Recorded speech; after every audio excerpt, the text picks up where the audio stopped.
Yeah, keep telling yourself that ain't there.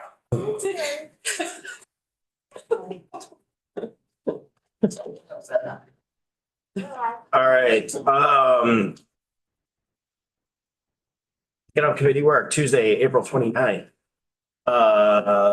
We are gonna have a conversation with council regarding S59, which is the open meeting law bill we've been working on for a couple of weeks now. So we have we have a more refined document to work from with council. So for the sake of me using less words, council, please join us.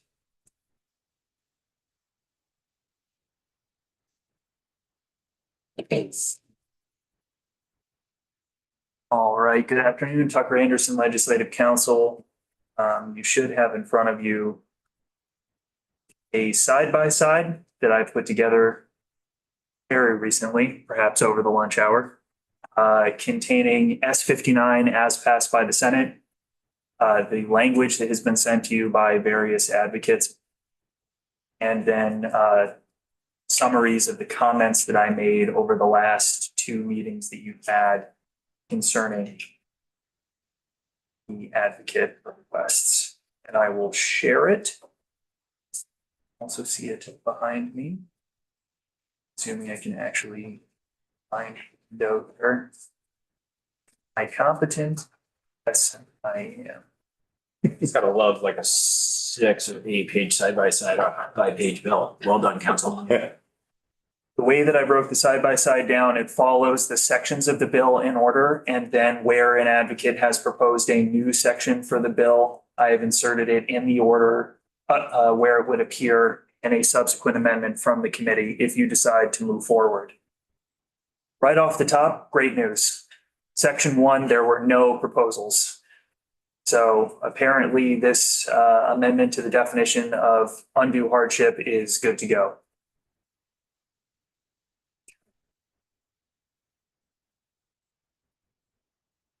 Directly underneath that, you have your first example of a proposal that is not currently in S59 as passed by the Senate.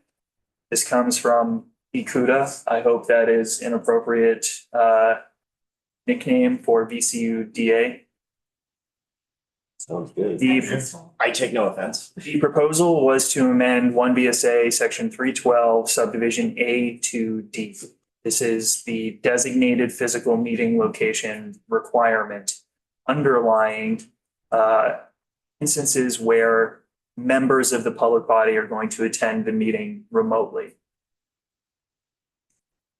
The proposal is to provide I have to move some of these things out of my way. Just one second. To provide an exception, and I'll scroll down to the language highlighted, it's on the top of page 2, to a public body that is composed of 5 or more member municipalities or 2 or more member counties. As you'll see in my note, this is a policy choice for the committee to make. What we discussed last time and what I flagged for you is that extending this exception to any public body that has this many member municipalities would go beyond the CUDs and would encompass things like school districts, solid waste management districts, consolidated water districts. I probably had 5 other better examples when I was sitting in the chair last week, a little better rested. But there you have it.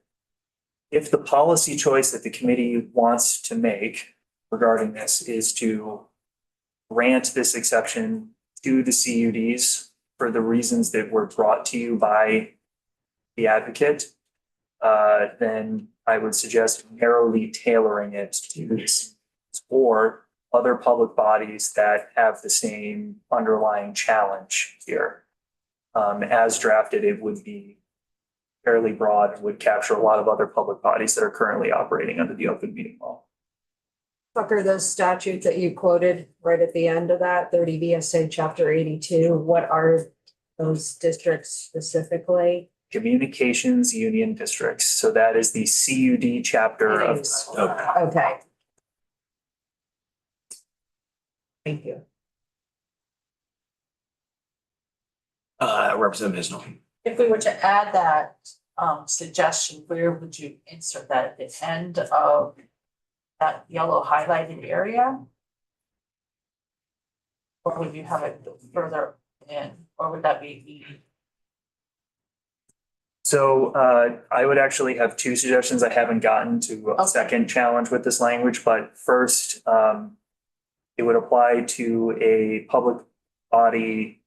And I would have to look at the CUD structure that is organized under 30 VSA chapter 82. And then you wouldn't even have to get into the 5 or more member municipalities. It would just look at the CUD specifically. The other thing that I would note is that this should likely be elsewhere in 1 VSA 312 because there's also a requirement for a physical meeting location for. I'm not going to go there because I was just going down the wrong hallway of the labyrinth. I was going to start talking about the hybrid meetings and then reminded myself, no, that only applies to state level bodies, not regional bodies. Okay. So 312D makes sense. Any other questions on this piece before we move over? All right. Moving into Section 2, 1 VSA, Section 312A3. This is in the as passed by the Senate version of S59, and you have a whole series of recommendations here. And whenever there's multiple recommendations for the same section of S59, I numbered them, and you'll see that my comment numbers match whatever the recommendation is. So for the VHFA proposal, seems like a minor proposal here, striking for purposes of and inserting that include, so that that sentence states that subdivision exception for field visits shall not apply to gatherings of a public body that include a site inspection or field visit. This is an exception from the hybrid meeting requirement. However, that would imply that the entirety of the gathering, whether or not action is taken or other things are happening at this meeting, would be exempt from the hybrid meeting requirement because there is a component of the meeting that includes a site inspection or a field visit. So the replacement of those few terms with that include expands the scope. And so that would speak to the concerns in and around sort of like an overnight stay that was addressed, right? Like whether or not those, or am I thinking of a different piece here? I think you're thinking of the same testimony Yes. that is related to this. However, I will restate my testimony from last week that overnight stays in hotel rooms are not subject to the open meeting. My understanding of this language and some of the testimony from the last few weeks is that there's a concern that the hybrid meeting requirement extends to retreats, multi-day retreats, for example. But again, not the case. Wouldn't meet the definition of a meeting in the open meeting law. However, this would potentially overbroaden an exception. Policy choice for you all to make. I'm not certain and definitely will not portray that public bodies are going to field visits and site inspections and holding entire meetings with full agendas. Okay. Rep. Waters Evans. Thanks. I just want to clarify. So those concerns that were expressed about the retreats are unfounded the way that it is right now. Correct. Okay, thank you. Just wanted to clarify that.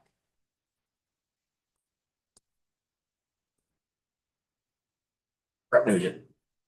But the issue that you're pointing out here is that if there was a regular meeting that was occurring and a site visit, it would exempt the regular meeting part from the law, From the hybrid meeting requirement, yes. which may not be our intention. Right. Something that I also flagged before is that there's been an there's something that isn't discussed in a lot of the testimony about the site inspections and the field visits, which is that if this is going to be a warned meeting of a public body, it also has to meet the Title IX public accommodation standards for the physical meeting place where the gathering is going to take place. That seems like a substantial hurdle as well. I mean, the issue that you've heard about is the hybrid meeting requirement, recording and broadcasting where the gathering is taking place, but there are already, even before the hybrid meeting requirements, substantial obstacles to holding these sorts of meetings anyway. Okay, knew that one was gonna be easy. Yeah, Rep. Pango. Thanks. I just want to clarify one more time that if a group of, if VHFA is out doing a site inspection on a property that is already not subject to open meeting law because they're in someone's home, for instance. It is subject to the open meeting law. And as passed by the Senate, S59 grants an exception for site inspections and field visits. The proposal from VHFA expands that beyond the site inspection, the field visit to all potential components of a meeting that include a site visit or a field inspection. I was flagging that the hybrid meeting requirement is not the only requirement that VHFA and others will have to meet if they're going to hold a meeting at these site inspections and field visits. There's already that physical meeting location requirement that it meet Title IX public accommodation standards, which might be difficult to meet in some of these locations.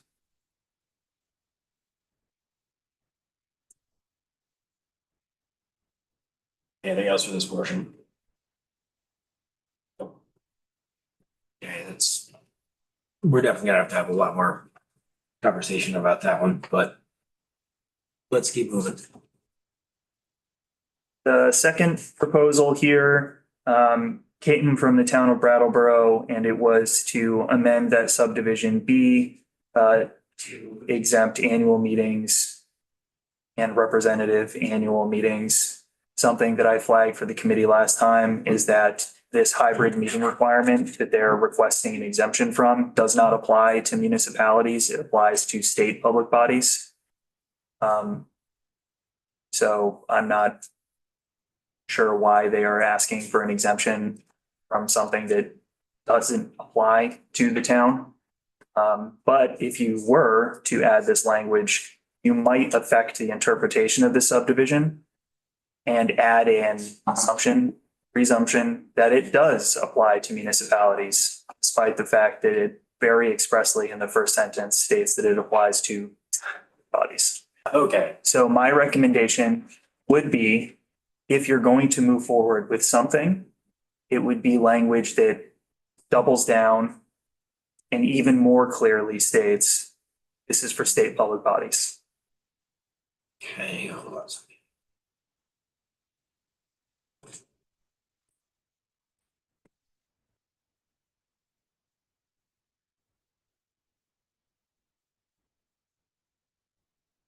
Rep. Waters Evans.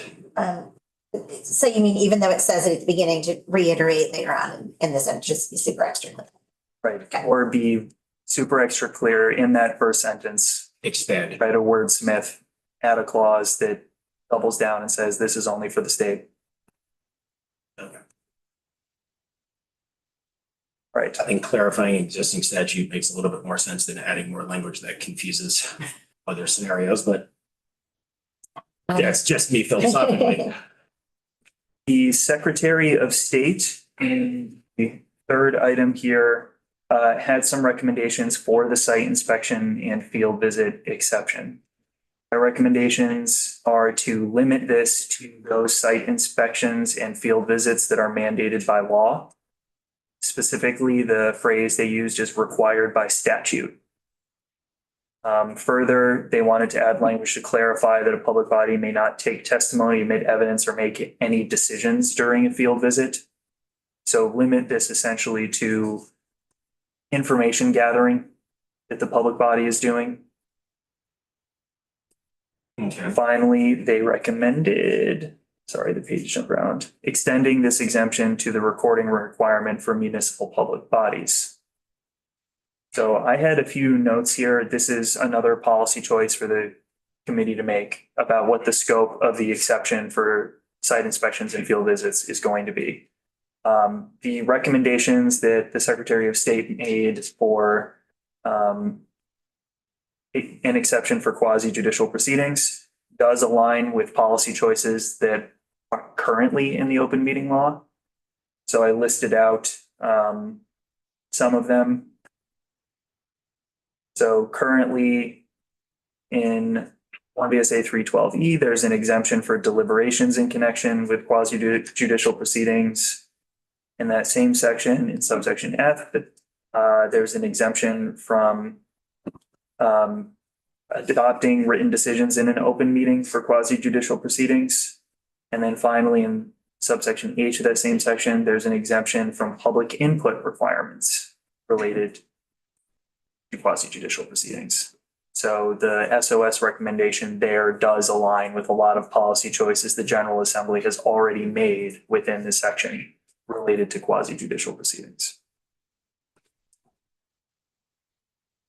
Okay.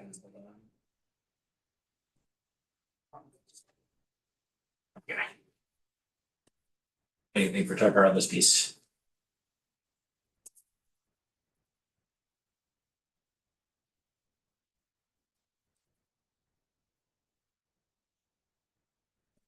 We're moving into subdivision A6 of 1 VSA section 312. We're still in section 2 of S59. BAPTA has a proposal for subdivision A6A. And that this subdivision governs recording and posting requirements for municipal legislative bodies, the meetings of municipal legislative bodies. Or excuse me, public bodies. And they would like the same site inspection and field visit exemption to apply to the recording and posting requirement for municipal public bodies. So for now, this is the same language that exists for the exception to the state public body hybrid meeting requirement, copied down to the municipal public body recording and posting requirements. Okay. And the Secretary of State had a similar request and proposal.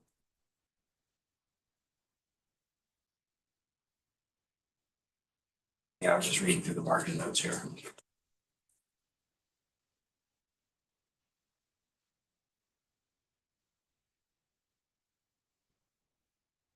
Should I move on to the next recommendation? Yeah, please. Yeah. The Vermont Access Network wants this clarifying clause in subdivision A stating that the public body shall record or cause to record their meetings pursuant to this section. I noted last time that from a purely legal perspective, adding this clause is not necessary. So the duty to record doesn't specify that the municipality must be the entity that records. They are permitted here without having to state it expressly to contract with third parties. However, if this is something that the committee feels would be important to clarify for purposes of the municipalities, you can add this clause. And based on my research, it would not have an outstated impact on how similar clauses are interpreted elsewhere in Vermont statute. Few unintended consequences if you want to add this. Okay. Few or none. Okay, I was gonna say few or not, because if there are few, then, Yeah. okay. Yeah, no, it's sort of like, I think you went to where I was going. I was Yeah. like, what is the ripple effect of the low amount of, but if the, kind of going back to what we just spoke to with the other pieces, if adding some clarifying language to the existing structure makes sense for the people who are trying to disseminate this and use it out in the real world, I think that's a worthwhile thing for us to entertain.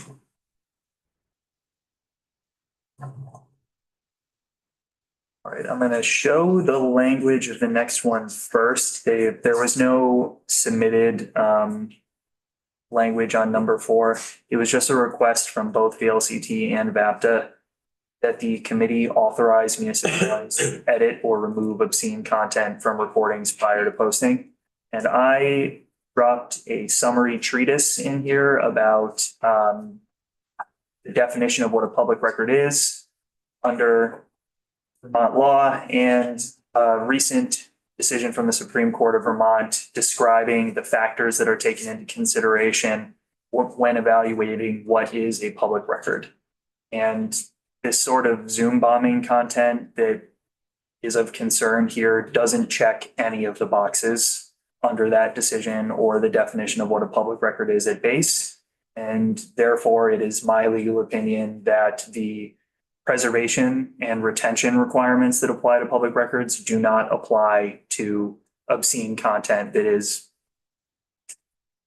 added to the recording of a public meeting by an outside party. Rep. Waters Evans. More questions, Doug? Okay, so is it the phrase public agency business that makes it so that if they're not, that's not really the business of whatever this public agency is, it's something else? Right. And in the case that we're talking about, they're acquiring this content, this recorded information, but it doesn't have anything to do with the proceedings that are taking place. It can't be used to evaluate the conduct of the public body or any governmental officer. It doesn't relate to the underlying purpose of the meeting in all likelihood. So it wouldn't be considered a public record or public information within a record. And in the past, and this was back when Zoom bombing was all the rage, I likened it to someone starting to work on, let's say, an official document from this committee, some sort of press release. And then someone jumps in and starts typing words while you're typing it. And you would not be obligated to keep everything that a third party has come in and entered into the record that you are creating, right? You could read it and move on with the creation of the public record. Rep. Stone. Is there a definition of what obscene is? Just because I fear that we may be, Mhm.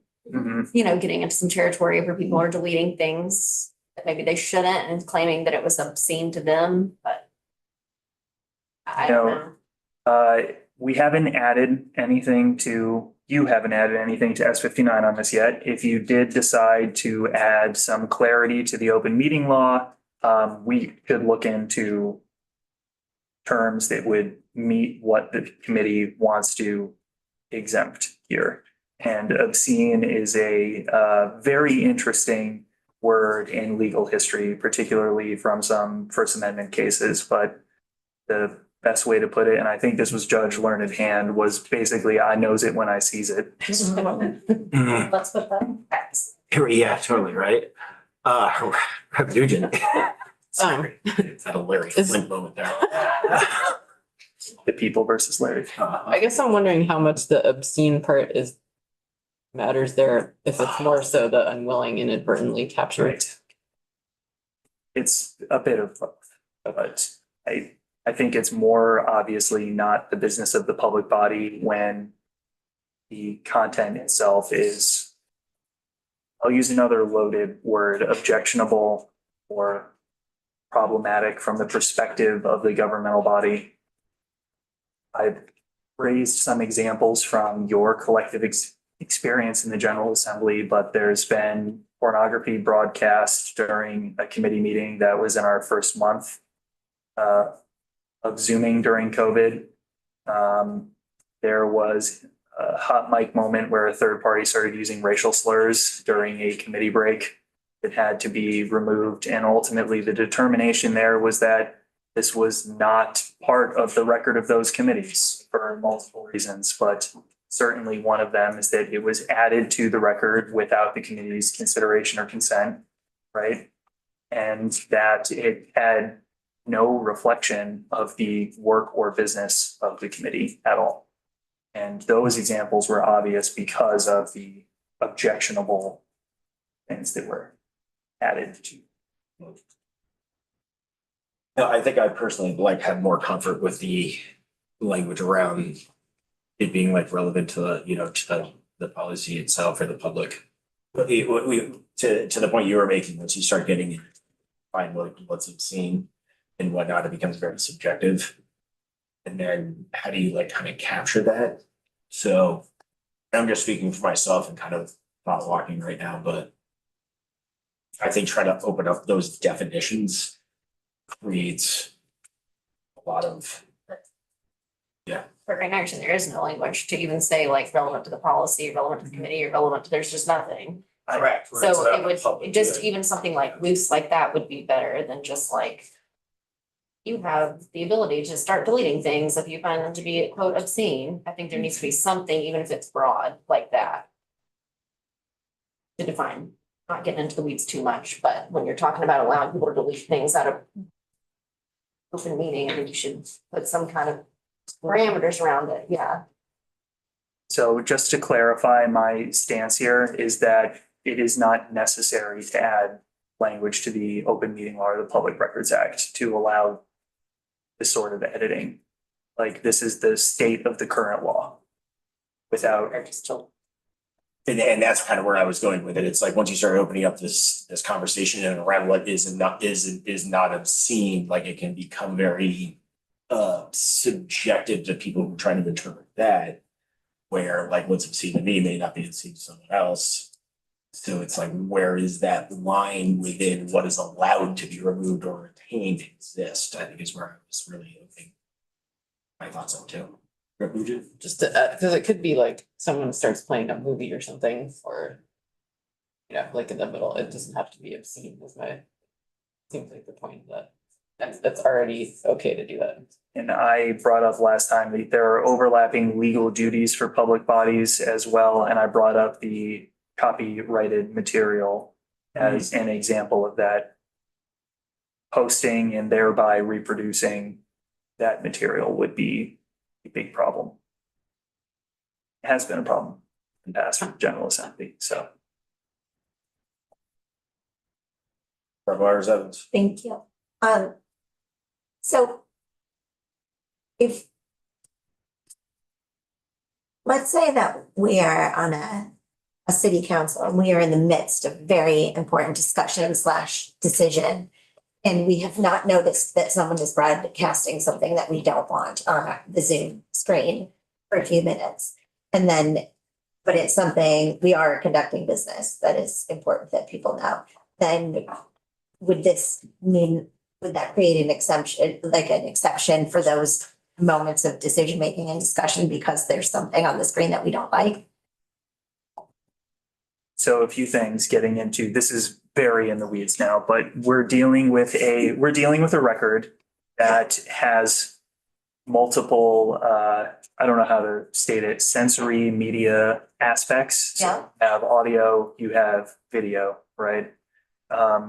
And within that, you might not have the entire screen dominated by one thing. You might have multiple views of the committee. You might have the Zoom screen being broadcast where you have multiple panels for multiple people, right? So when you edit this sort of recording to remove content in compliance with the Public Records Act, you might only be redacting or blurring a portion of the screen. You, in all likelihood, might only be removing the visual aspect and leaving the audio recording in place. Okay. Thank you. Hmm. All right. And of course, the public body, when they're made aware of what's happening, it would always be a best practice to go back a few minutes and reconduct the deliberation or action that was taking place at the time.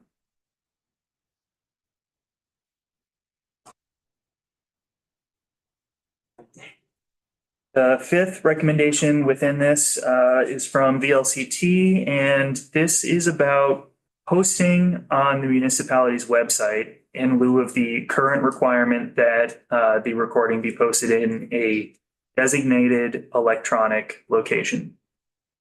To take you back to Act 133 and its predecessors, all of those pieces of temporary authority during COVID, designated electronic location was the phrase that was used for any electronic forum that the municipality, typically through a resolution, has designated as the location that the public can go to access copies of those recordings.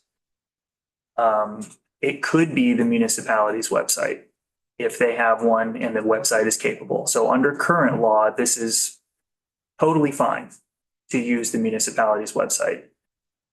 It is a policy choice if you want to eliminate that broader scope of where these may be posted for the 30-day period. And instead state expressly that this has to be on the municipality's website. The clause that follows that VLCT has recommended, if one exists, I just want to note that is creating an exemption. If your municipality does not have a website, you are no longer required to post these recordings just based on how this is constructed. Are you finished, Tucker? I was going to say that this could also form a basis for a claim of undue hardship or undue burden, because the duty would be placed on the municipality to host the recordings on their own website. And I'm not certain what the costs are for a municipality to have a website that can host however many recordings they're going to need to host on their website for that 30-day period. What upgrades might be required, but the cost and the burden would be placed directly on the municipality under this language, and that would provide a different basis for claiming that it's an undue hardship. My question was the language that's struck in a designated electronic location is what currently exists in open Yes. law. Thanks. And so it's, yeah, it's requiring them Mhm. without any caveat for municipalities that don't have the infrastructure, the digital capacity. Except that if they don't have a website at all, they would not be required to post recordings. Yeah, so that's the, If they do not have if they have a website, but maybe their website isn't currently capable of hosting these sort of recordings, then they would either have to come into compliance with this requirement or claim that it meets the undue hardship standard.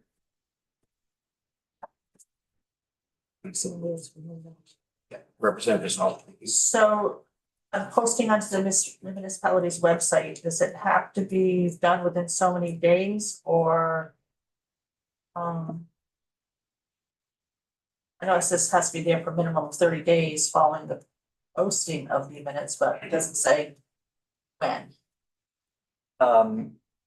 It is after the minutes are posted, which is at maximum 5 days from the meeting. Whether they're approved or not.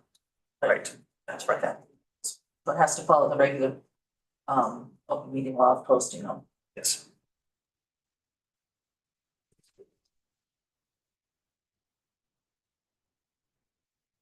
Any other questions from Steve?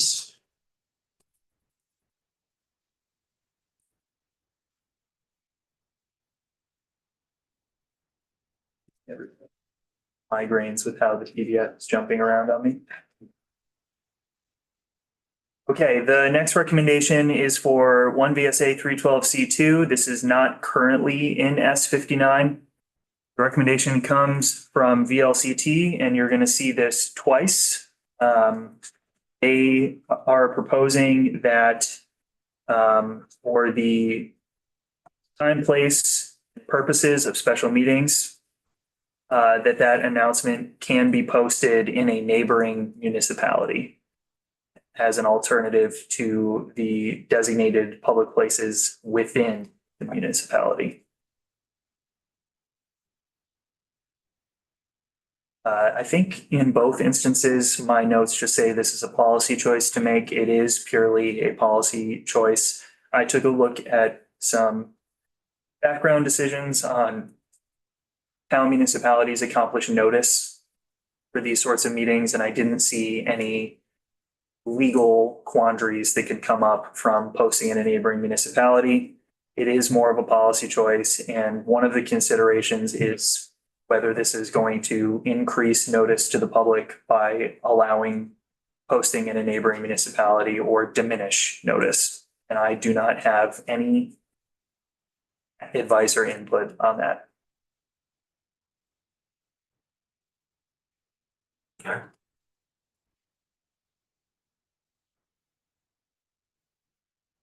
Rep. Boyden?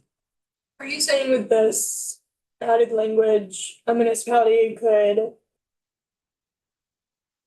put all of their notices in a neighboring municipality rather than their own, even if they have the locations to do so? Under this subdivision, there are 3 locations, and I think the same is true for the one we'll get into in a moment. The municipal clerk's office, and then 2 other designated locations. This would apply to the 2 other designated locations. So you would still have the one at the municipal clerk's office. Oh, yeah. So one would still exist in the municipality, the other 2 are kind of And jump ball based on like where like probably their assumption of community foot traffic.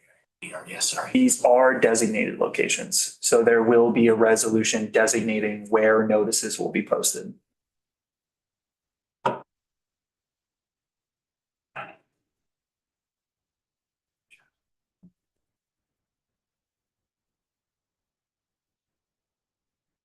The next proposal is for 1 VSA section 312D. This is an S59, but the first recommendation from VLCT currently not in the draft. And that is within subdivision D1, they propose the same neighboring municipality clause for purposes of the posting of agendas.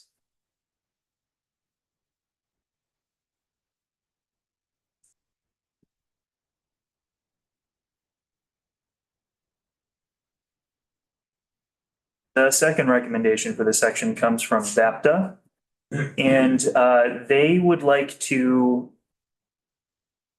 add a clause to S59's new proposal for listing proposed executive sessions as agenda items. And they would like to add a clause that states that the public body shall also include the general topic of discussion for the proposed executive session. My only note is that if you decide to add this requirement, I would recommend using language that directly reflects the motion requirements that exist for executive sessions.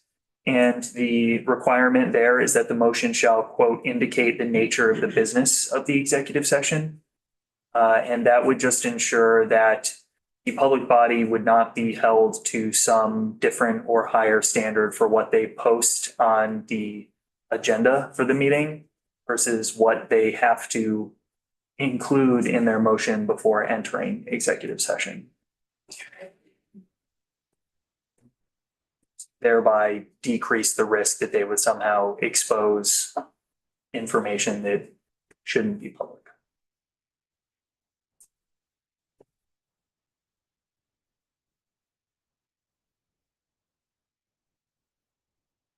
All right. You're ready. The next proposal, not currently in S59, and I didn't state who this came from because this is the latest. I think that this came in maybe 2 hours ago. And this is from the Land Use Review Board. And their proposal is to amend the subsection that deals with the existing site inspection exemptions. They would like to state that any act or decision of a board consisting entirely of members who are full-time paid staff of that public body shall be conducted in an open meeting. This is a new standard rule, and I, at this time, cannot advise you on what the impact would be on the open meeting law at large in stating this. It seems to be in conflict with a few other subsections just in this section that grant exemptions to these types of boards, regardless of whether they're full-time and paid or not. And then they have a proposed however clause. Notwithstanding any provisions of this section to the contrary, all other operations of that public body can be conducted outside of a duly warned meeting to facilitate collaboration between its members. I haven't had a lot of time to analyze this and highlight some of the risks that may be associated with it.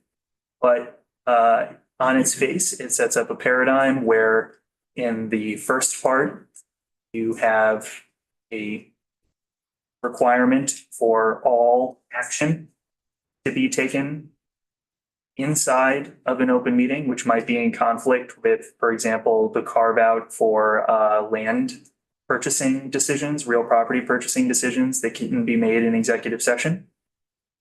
And then in the second part, you have a carve out for all other operations besides acts or decisions of a public body can be conducted outside of the procedures of the open meeting law. If you decide to move forward with this exception or something like it, first, I would recommend using language that conforms with the existing language of the open meeting law, especially some of the defined terms.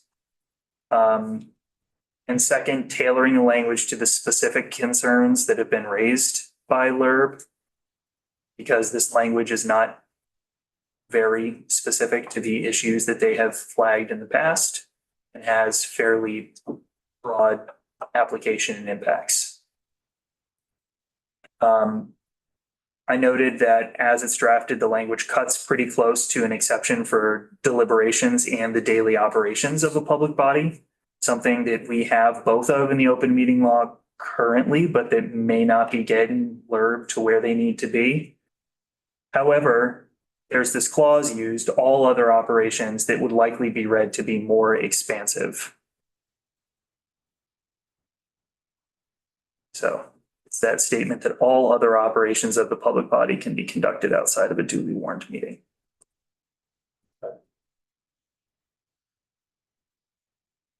Yeah, I think I want to talk to them and get a clearer understanding of what they're trying to hone in here. So we'll put them on the punch list for further testimony. We're getting to the end. Section 3, 1 VSA 313, this is the executive session section, and you have two recommendations to update the language in S59. First, from BAPTA and VLCT, they would like to just add cybersecurity to subdivision A10 as one of the bases for entering executive session. I testified last time that this language may not be necessary because the use of the term security is likely to be interpreted to cover cybersecurity as well. However, there's no harm in calling out expressly that cybersecurity can be its own independent basis under this subdivision.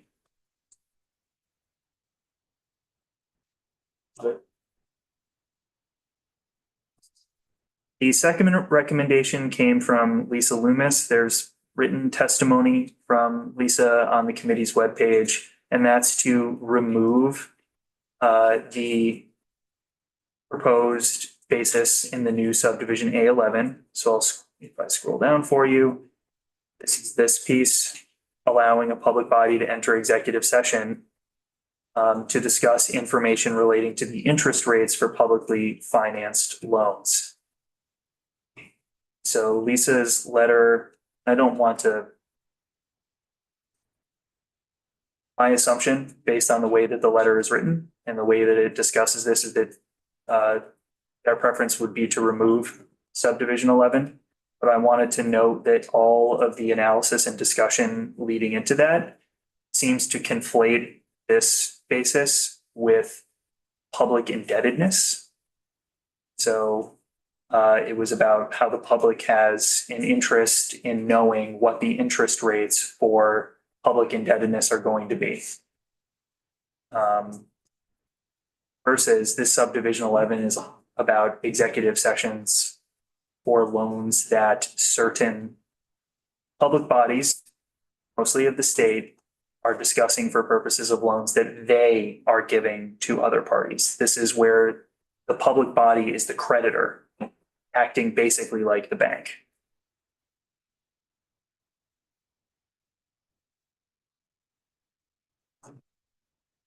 And so this is also the piece where it was like sort of the private lending institution confidentiality of like what they are putting out for rates, interest rates, et cetera, being held in confidence while these discussions happen, just so that is not something that's elevated to the public domain. And even though state agency, State Department, such as this, acting as the lender is still linked to that conversation because they are the one who is maybe borrowing the money from over here from a private institution into a state organization. And then it's going the next step. So it's sort of that ripple effect. The clause or the phrase that I keep honing in on is that this is going to be limited to those loans that are publicly financed.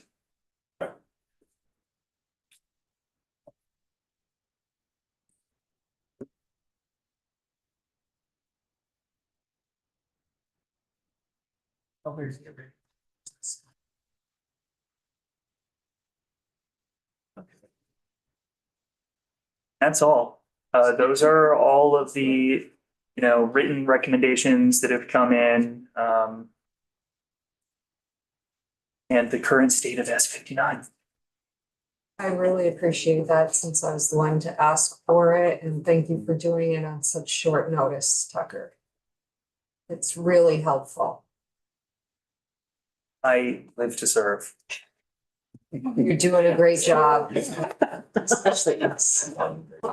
Love large. So what do you want to do, committee? You want to talk through some of these, have an open discussion, go through the stuff while we have time for attention?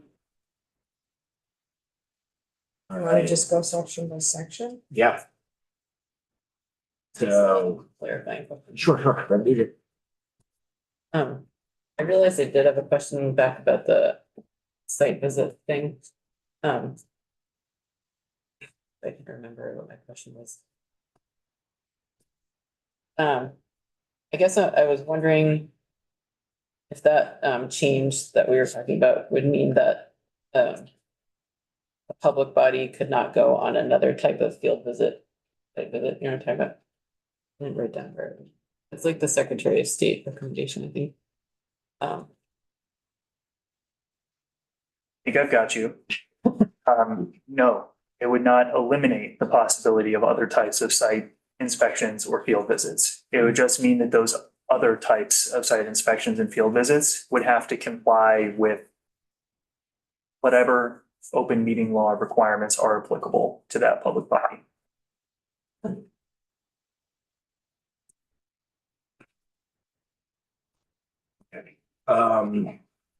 So top each here.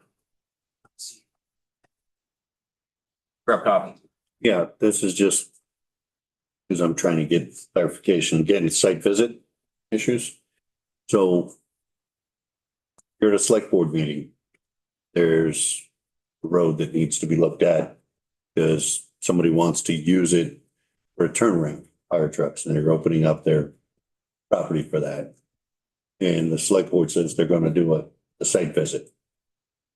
At a tenant, at their select board meeting, they say they're going to do a site visit. Does that fall into open meeting law then, after they've warned it in their meeting saying, okay, we're going to do it on this day. We're going to go on this person's property and look, would that fall into the open meeting law, or can the select board members go and look at it with the highway department and just say, this is gonna work out well for us.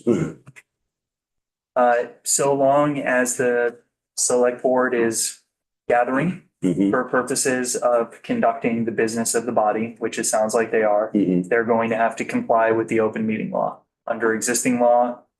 And for the most part, this. And S59, even if it had all of the proposals from all of the advocates except for one in it, the public body would have to meet all of the underlying requirements in the open meeting law anyway. So they would have to post notices, they would have to post the agenda for the site inspection and the field visit. They would have to ensure that wherever the field visit is, that it complies with Title IX public accommodation standards. Yes, so there is already in the open meeting law a site inspection and field visit total exception Mhm. from all of these requirements. But it is limited to certain types of site inspections and field visits. Let me scroll down to it so that I can read you exact language. So the open meeting law does not apply to site inspections for the purpose of assessing damage Mhm, or making tax assessments or abatements, mhm. clerical work, work assignments of staff or other personnel. So the site inspection component there, assessing damage, making tax assessments, or making abatements. Otherwise, the open meeting law applies to the site inspection or field visit And that would have to be videoed then. under current law, yes.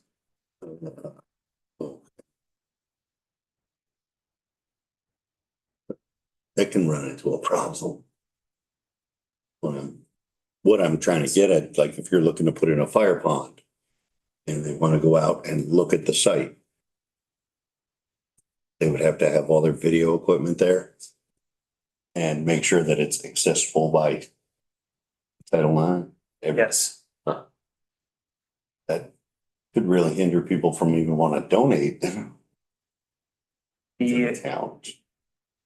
One of the things that I pointed out, and this might be an issue with the law, it might just be an issue with practice, is that the public bodies don't have to be doing, to my knowledge, this work themselves, which probably goes back to maybe the underlying purpose of the recommendations from the Secretary of State's office, Mhm. that when there's a statutory mandate that the public body must be the one doing this, that's when the site inspection exceptions would apply. Because otherwise, the select board could pass this off to another officer of the town. In your case, the highway manager, what is it called? Highway.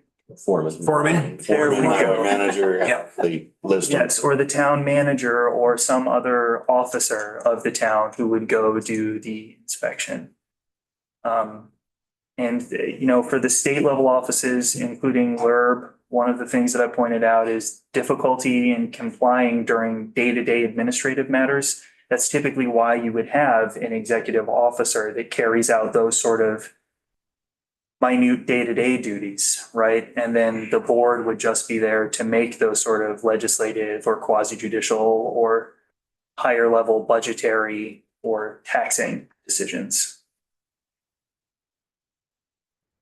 Yeah, and to that point about, having language about the municipal officers as like a designee for some of these things, I thought that was a worthy conversation to entertain for the committee because it allows for that to be delegated to an individual and tasked, then to come back to the board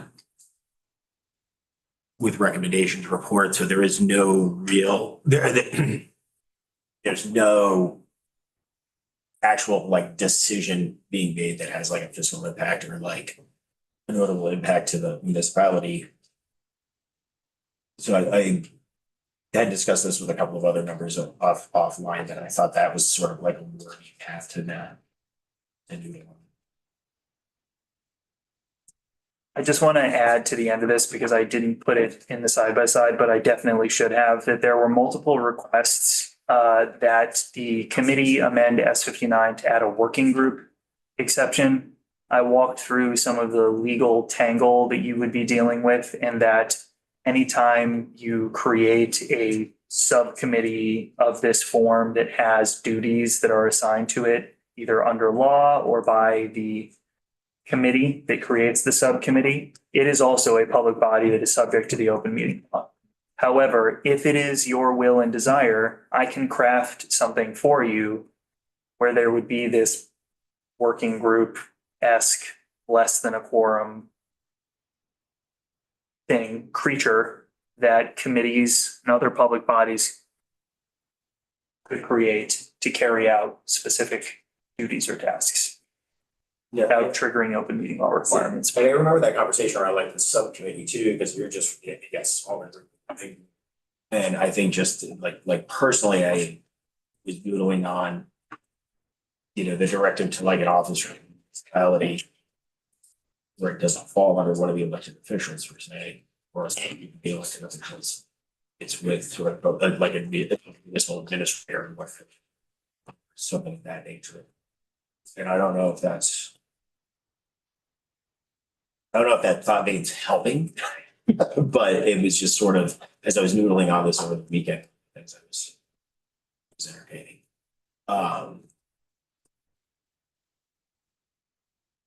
But those are valid points as well. Yes, Rep. I was thinking it'd be helpful for me to remember like what happens now, like they can create a working group right now anyway, as long as it's not a quorum, is that right? So you have to be a little careful and specific with how we discuss this. So if a public body creates a subcommittee, and I'll use subcommittee just because it's, I think, the most obvious example here, creates a subcommittee, assigns a discrete duty to that subcommittee. That subcommittee is a public body. It has control, it's just advisory control over some discrete task that has been assigned to it. And it is also governed by the open meeting law. And anytime a quorum of that subcommittee meets now to discuss its business, it triggers the open meeting law.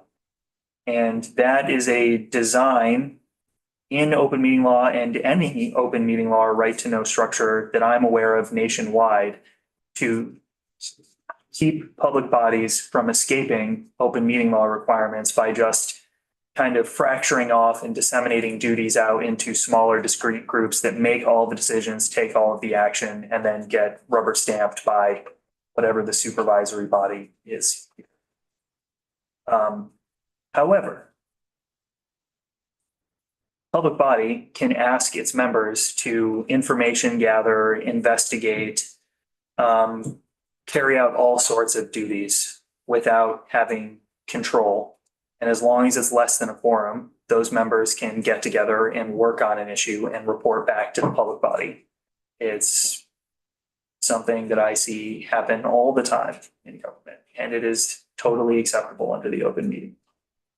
The issue is when you grant whatever that subcommittee or smaller group some authority, power, decision-making control over a matter. So the language you're saying that you could create if we wanted it would allow which of those things to happen? Based on the testimony that's been submitted, it appears as though the advocates are asking for the former, which would be allowing subcommittees to exist that are making discrete decisions, performing certain acts on behalf of the larger committee, even if it's being reported up without being subject to the open meeting law. Seems like it would kind of go against the intent of open meeting law. At minimum, it'll allow for some circumvention of the intent of the open meeting law.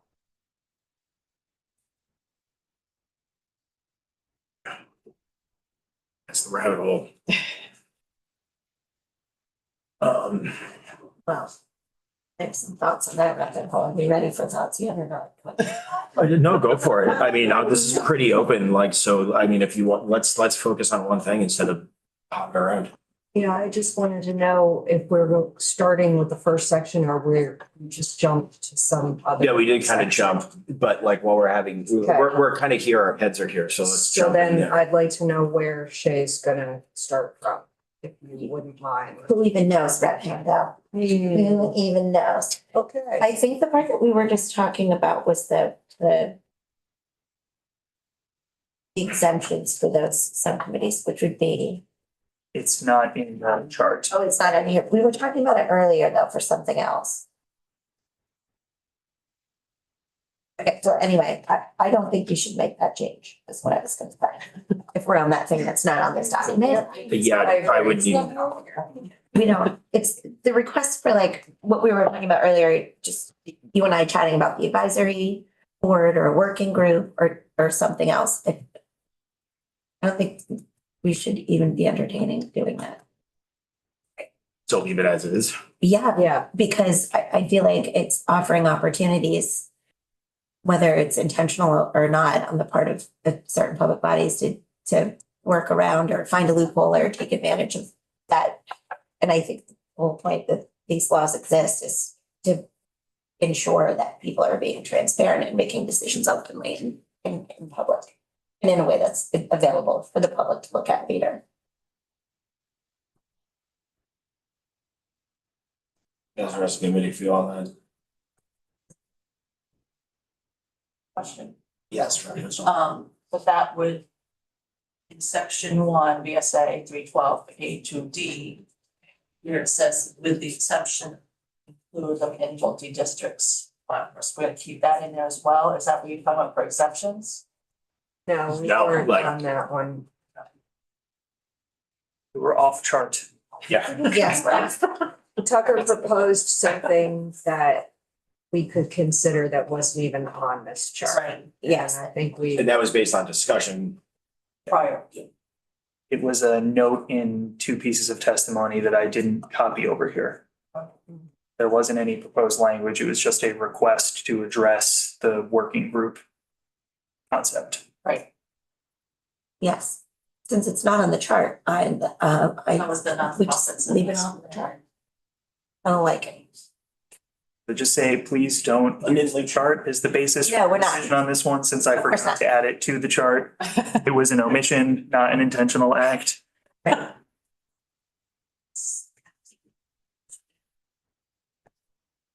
I'm sorry if you said this, Tucker, but where it came from, the concept, because I'm not remembering who asked for it. The VAPTA included it. They asked, create provisions to exempt working groups or meetings of the members of non-advisory bodies to undertake advisory work. A working group is commonly used to describe situations when less than a quorum gathers to perform some delegated time-limited work, including research, outreach, or policy development to later be considered and acted on by the full body. And ELCT. Issues of compliance, create working group exemption. And I didn't notice this last time, but their first sentence, an advisory body is exempt from open meeting law. That is not correct. The advisory bodies are very much subject to the open meeting law. They just have different discretionary procedures that they can take advantage of. So I'm gonna just kind of play devil's advocate with this for a minute. If they are bringing all of their work back to the greater body to be voted on, how is this different from a couple of people just getting together, not a quorum, a couple of people getting together to work on like background information to bring to a larger committee that is subject to open meeting law? Yeah. The key issue is going to be control, right? So the situation you've described is currently acceptable under the open meeting law and is commonly practiced.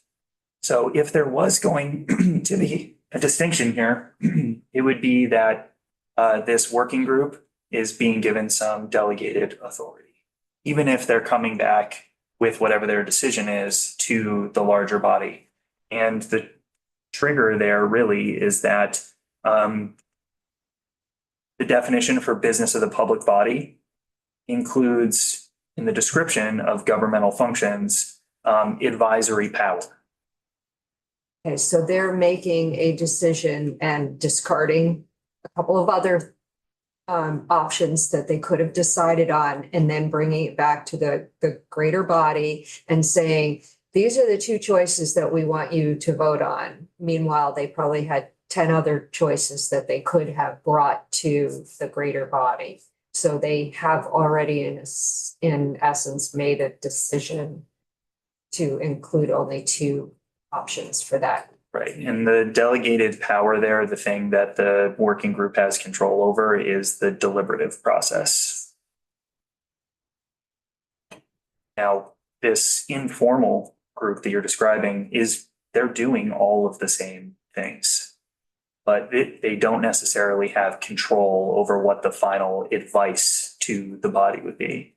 They might be bringing a limited number of recommendations, and the distinction between the two might be not that great, right? Right, and they also might be bringing just investigate. Investigatory? Yeah, There we go. they might be bringing just ideas that they came up with by doing their investigation. So they're spending all their time investigating. So the greater body, the bigger body doesn't have to do that, but they're bringing it all back to the bigger body. Yeah, so like all of the decisions will be made by the larger body that is subject to one. So having gone through that painful exercise, I am still in agreement with Rep. Waters Evans. That we should not open this rabbit hole.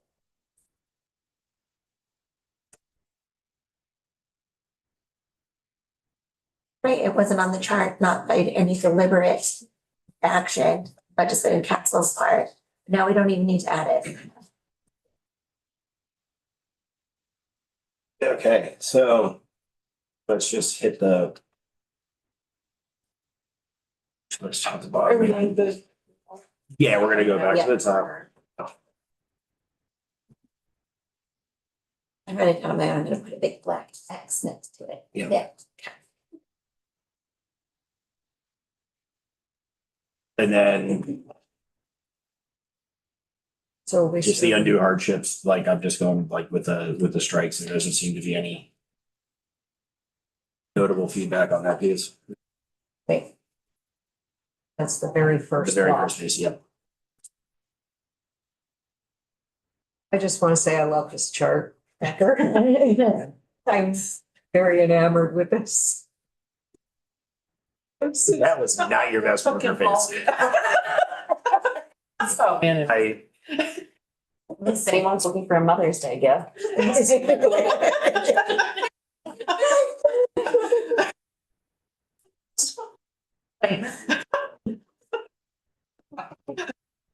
honey, Alright, Sorry. undue hardships. It only took 5 years of working together, but I finally had the chart that did it.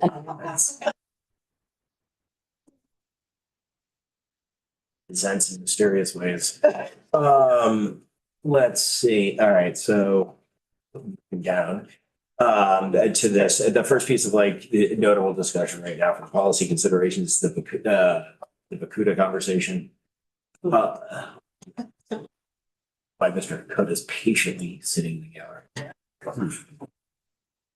Right, there you go. Thank you. I know that there are CUDs that have many member municipalities, but there are other organizations that also have that many municipalities. And someone brought up at one point the solid waste district in the Northeast Kingdom, which has maybe even more municipalities than the CUD for the Northeast Kingdom. Over 400. There's a lot. Yep. So I hesitate to just carve this out for the CUDs as suggested as a possible policy choice in the second paragraph. So I don't know how we limit it. Because I'm concerned about the 5 or more member municipalities, including school districts. I do not want to make any carve outs for school districts. Because I know that all is gonna Yeah. get changed. Yeah. And at some point soon. So I don't really know where to go with this one. I almost feel like this should be on hold for another year. This Um, section, Yeah, because we don't really know how to. We don't really know who it's gonna affect. It may end up affecting some school districts, but not others. That have less than 3 or less than 5 member municipalities, and that would disturb me, because why would one school district or one solid waste district be exempt and another one not? So this is a little disturbing to me. I understand about the physical location being difficult.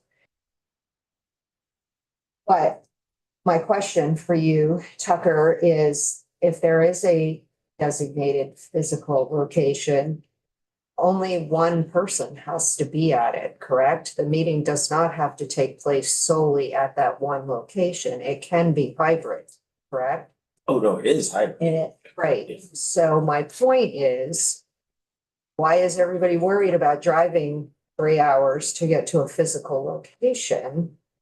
I understand there might be somebody who couldn't access it by Zoom, but maybe they could go to town hall or another place nearby that has Zoom capability and not have to drive to a physical location 2 or 3 hours away. So I guess I really don't have a question for you. That's just my feeling on this. It would, going back to what you were asking about in that subdivision A2D, the requirement is for either a member of the public body or staff to be there, but you were right, one person. Something that came up last biennium in the context of the report from the working group on the status of libraries in Vermont was about whether Vermont libraries could act as some of these designated physical meeting locations, almost like a little hub for some of these public bodies. So that might be, it's not specific to the CUDs, but for some of these districts, that might be an option that the state could look at moving forward, is using libraries as physical meeting locations for hybrid meetings. And I think maybe that was done during COVID, at least in was. some communities. I remember the library being the place where people accessed internet. And then the town halls got the little remote things. I don't even remember what they were called. They were like little mini satellite dishes.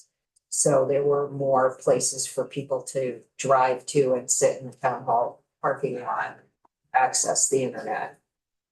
Another thing that I would note, and I forgot to bring this up when I walked through this language before, is that the submitted testimony, it wasn't, the term member municipality wasn't used. It was just consisting of 5 or more municipalities or 2 or more counties.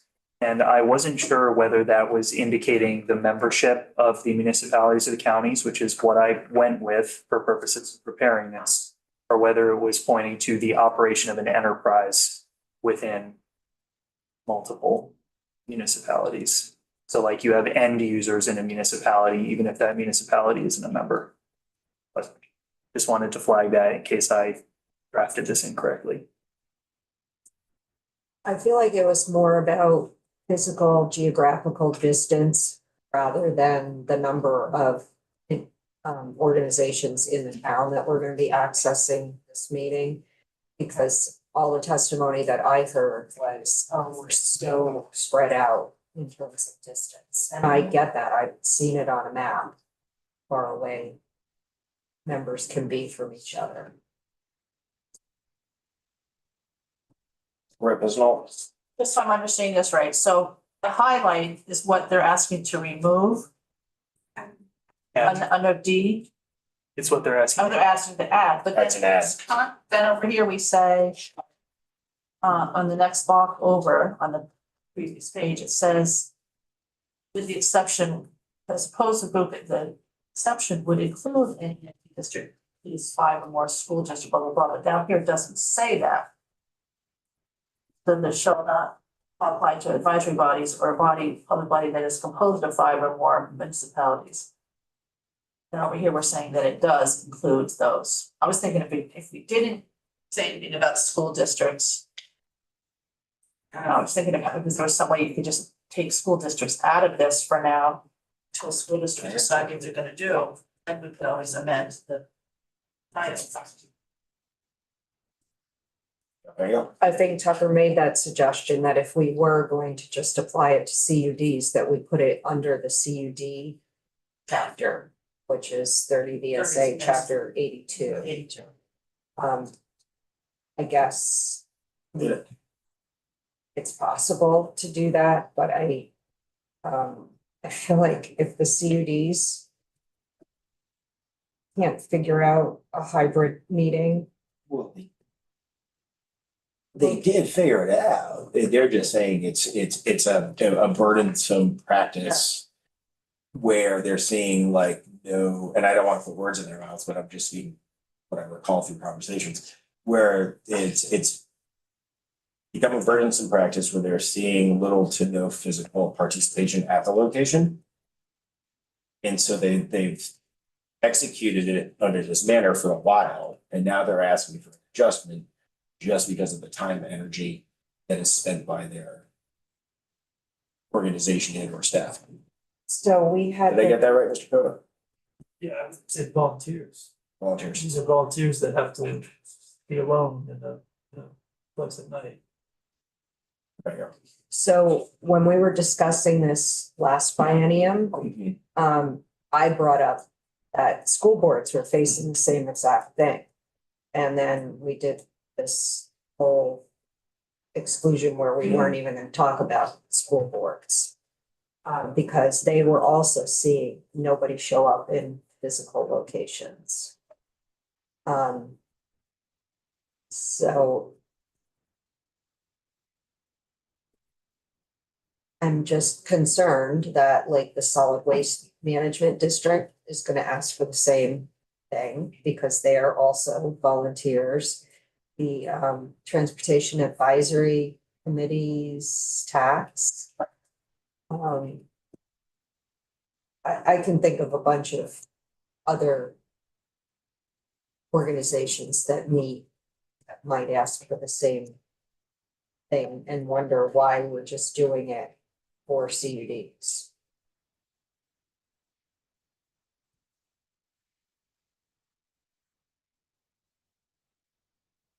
Putting that out there. Should we think about that? I mean. No, I mean, everybody's- that's what we're talking about right now. I mean, I personally was like leaning towards taking an exception for the CUDs, but that's just me personally. Rep. Waters Evans. If we make an exception for the CUDs, and that is what Bill pointed out, there are a lot of other entities that then want to also be exempted with the EXC, Exempted. exempted from it, It's got and five. unless we have, I'm just making words up now. I mean, unless we have a concrete reason to say no in the future to those other. I mean, I don't like, as a general argument, this slippery slope situation. I think it's a silly argument generally when applied to other things. But now I'm going to hypocritically apply it to this situation and say that. Like every good politician. Thank you, I'm doing my best. But just saying that, I feel like I understand the desire for it. But I think we're running into the same thing as we know we will with every section of this, which is to say who gets exempted from their obligation to be open to the public. And I think as a general, in my opinion, the general policy should be, we should make those exceptions very specific and very rare. Because it's important to keep these open. And yes, it's an inconvenience to have somebody, and not always great to be sitting alone, maybe in the library at night or the town hall, but also just because people don't take advantage of that option doesn't mean that there isn't a point to having that requirement. I go, the Nugent. Just quickly, the Northeast Kingdom Waste Management District has 49 member towns throughout Caledonia, Essex, Orange, Orleans, and Washington counties. So my feeling is if they hear about this, they're gonna want this as well. You hear that? Yeah, Nugent and Stone. I'm like pretty agnostic to this. It seems like it is pretty specific and rare, and it's like I haven't heard from anyone who's demanding that there be a physical location for these meetings. So last year I was more hesitant about it, but I would be okay with an exception. It's just for this situation, and then review the other ones as they arise. And I think that's kind of where I'm at with this, is like, we've been hearing from them consistently over the course of time that this is burdensome to the organization's execution. We can try and talk to the other folks who want to bring them in and hear from them, make it more broad capture to the input, but I'm just trying to be aware of the feedback that we are receiving from an entity that this committee, not just this body, created and set up their criteria and their mechanisms, but they're bringing us feedback on how to do their job better. And I'm just trying to be very, very conscious of that. Absolutely. Play devil's advocate, like in some of these more rural areas, they may not have internet access, and so this is an issue of equity, and the reason this rule may be in place in the first place is to ensure that all people have access. And sure, it may be 0 sometimes, but it could be 1 or 2 or 5, and that can mean the world to them because they don't have access to internet. I used to live in the Northeast Kingdom in Ferdinand on a backcountry road with no electricity. You know, these places do exist in Vermont, and I'm just wondering if we go back to like the intent of this, if it was more about the people these entities are serving rather than the organizations themselves. So I just want to like hold that, even though it may complicate things, going back to the intention of why it was written as such in the first place, to have physical locations. Well, these were set up during COVID, so it was like full hybrid, and then we augmented it to, or it was full remote, and then it. I'm just saying, No, I not understand your everyone point. has I'm just trying to access to Speak to your point. the internet. I get what you're saying. And so it's kind of a laxist thing to that's what people do. So I would also like to point out that if you have, maybe 12 different municipalities participating in a CUD, let's say, or the 49 in the solid waste district, and they, let's say, took turns just for a matter of inconvenience or hassle. If there were 12, they would be inconvenienced once a year if they met monthly. And if they met quarterly, it would be every couple of years, they would be acknowledging that it's a hardship and an inconvenience for people. Sometimes they're an annoyance, but also it's not like it's happening weekly. But I'm aware of this rule. Oh, I wasn't speaking to you directly. I was just Okay. sharing that aspect of my thought of that.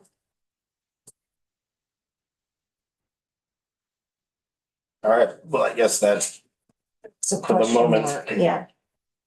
Well, I was gonna say, why just can't put it in there as they proposed. And.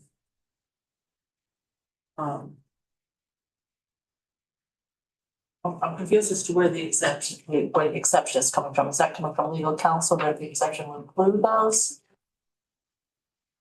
Trying to get my head around, their proposal is to keep the, opposed to 5 or more or 2 or more counties.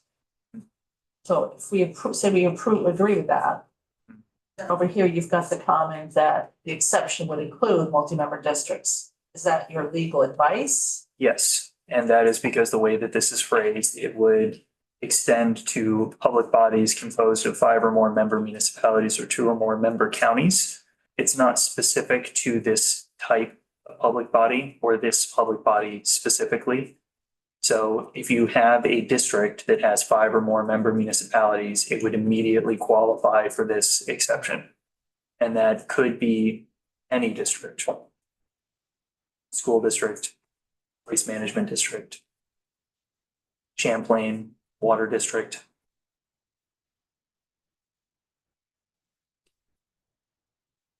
once upon a time, there was a Rutland recreational district. I don't know if it ever got off the ground, but Hmm. I think there's still a 24 app charter for them. So I apologize, but I have to go to Ways and Means. Okay, no, it's all good. No, and I mean, like, I was just gonna say, this is what we are just repeating the same conversation for like members who are new to this committee. This is literally the same conversation we had 2 years ago, 3 years ago, around the same matter. Like, it is almost verbatim, word for word, the same table discussion.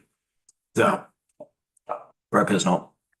So back to this whole thing again, trying to get my head around it. Would it be terrible if we did say that we agree with this, the exception? And the exception would be the school districts and those blah, blah, blah, blah, would be exempt from this. What else is there? If anybody else wants to come forward. Deal with it. I'm just trying to figure out how we can get it so that it applies to everybody. Based on their request. To make it work.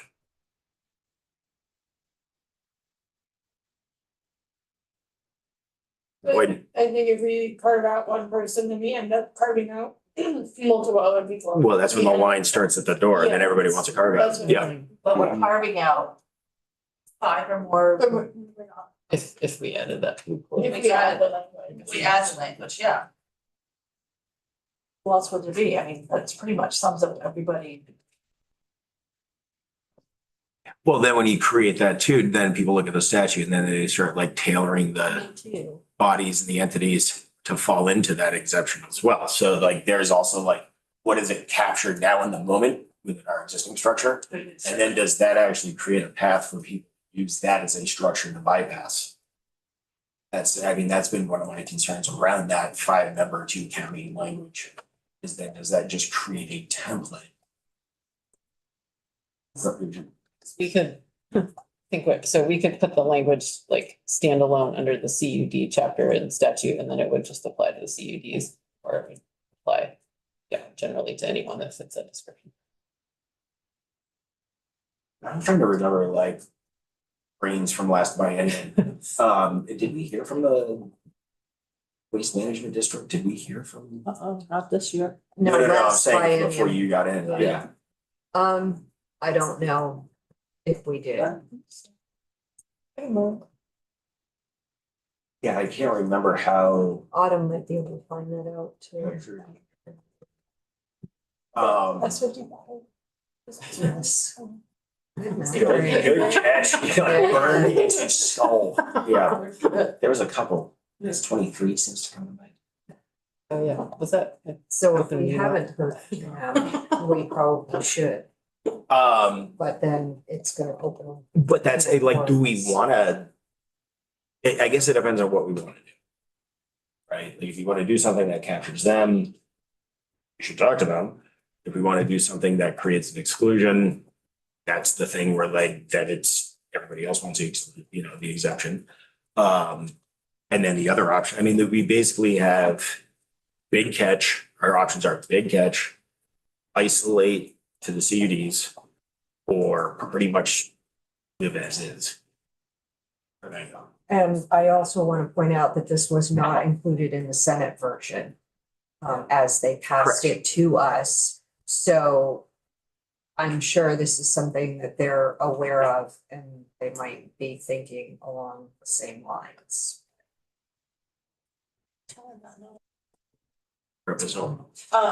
Question, if we would carve that out and put it into the bill, the chapter 82, would that be a whole new bill? Mhm. No, we would just amend Just- this and there would be, it would speak to that section of law. Section of law. Correct, it'd be like a cross reference to Cross-reference. that section. I wasn't sure if we had to like No, reintroduce. no, it. no. But we can do whatever we want while we have possession of the bill, open to the, you know, jurisdiction and germaneness. But that would just link it to that section of law as opposed to this broader capture in this title. I can't use my words right now, right? Sounds like it. Should we go on to another Yeah, let's one go. and just keep this one as a question mark? 'Cause Yeah. we're gonna come back to this bill Yes. again another day. Yeah, I'm looking at like probably Thursday morning to take this up again. Okay, where are we? All right, the next one up is the section 2(1) VSA 312A3. And so this is the site visit language. Mostly the VHFA conversation. Thoughts?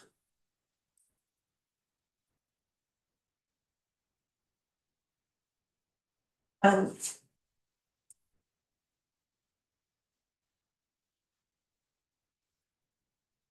Which page are you on here? Second page. Thank you, sorry, I wrote all of it. Um.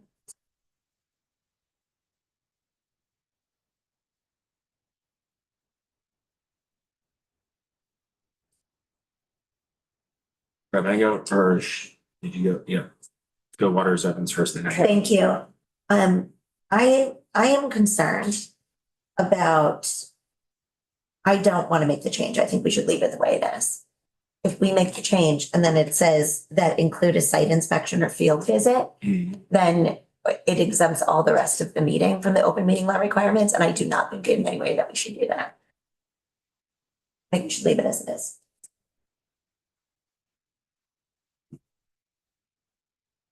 I go. So Tucker Yeah, you- stated that overnight stays and in hotel rooms are already not subject to open meeting law. Retreats are already exempt. And those were the big things that I heard. But if you're gonna have like a meeting of all of the members at, for instance, a retreat, like they're gonna have their business meeting and they're gonna have a retreat, I would want the business meeting to be subject to open meeting law. I think you said that, well, anything after the. Yes, but Sandy, if we put, if we put the language in yellow into the bill, which it already is in the bill as the Senate sent it to us, it would also exempt those business meetings. So that's what we're debating here, And that's that include. right? Do we want this language that the Senate sent us, or do we want to strike it and just keep the law the way it is? That's our decision for number one. I think that would be my preference also. It seems like it's a education issue for maybe the LCT and legislators to talk with their communities to make sure they're clear, but I would rather not add language if we don't need to.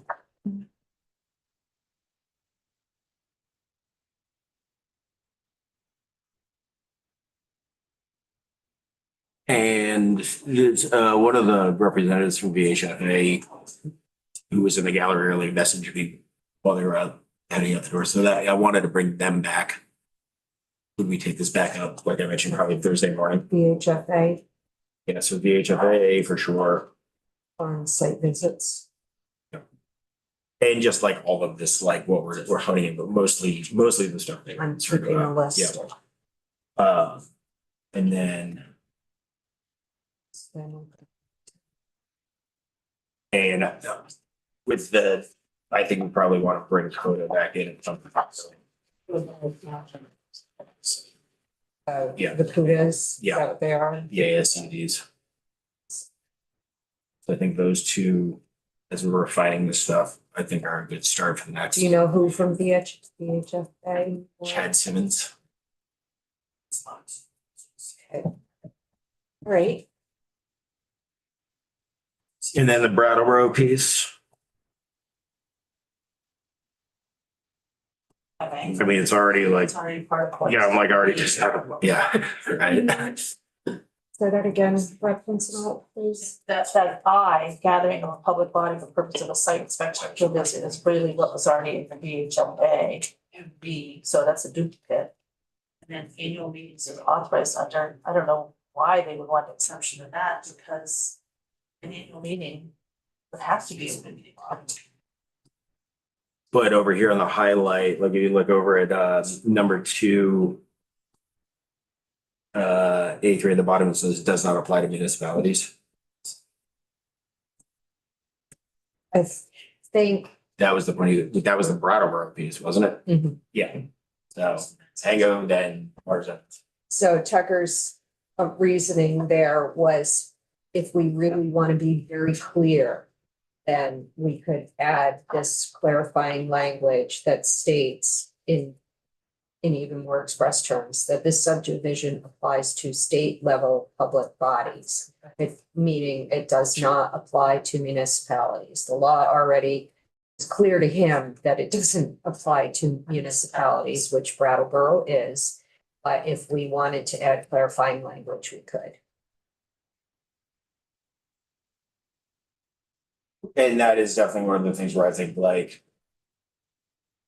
clarifying the existing language is a worthy conversation as opposed to adding more provisions, just make the existing stuff speak more cleanly and clearly. I feel like there would not be questions if it were already clear. So No. for us to Yeah. add clarifying language is a really good thing in some of these Yes. cases. Yeah, like we don't need more laws, we need the stuff that we have Right. more understandable. Right, and this is the part where Tucker said we can either do it at the beginning, where it already exists right now, or we can add it in later in a different way. Maybe we just do in the beginning of that section, just make it really clear so that then it's everything following, it's super clear. So we don't have to keep putting it in like different little charters or areas, Yes, and then I'm supportive of that. yes. That hand be all? No, Just kind of, okay, just, just existing, yeah. yeah, well, thinking, No worries, just want to make sure I'm not listening. nope, Okay, cool. So on that one, because I had that as a margin note to do cleaner language. So. All right,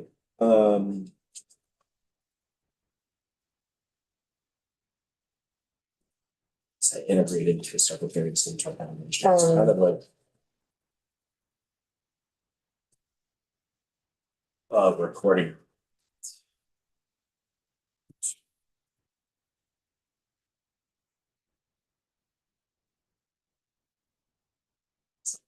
I'm wrong then. No, I'm just Sorry. looking at that. I think probably the clarifying the language that we were just discussing probably address what the Secretary of State recommendations are. Exemption deliberations and concerns, the passage of certain wordings, quasi judicial written.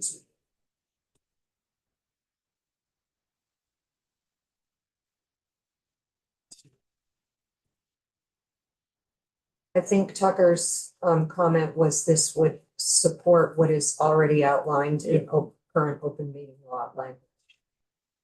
So it might be a favorable. Yeah, my margin note on that was reflectively positive. Saying. About that. Any other feedback on the Secretary of State's language for that piece from anyone? Nope.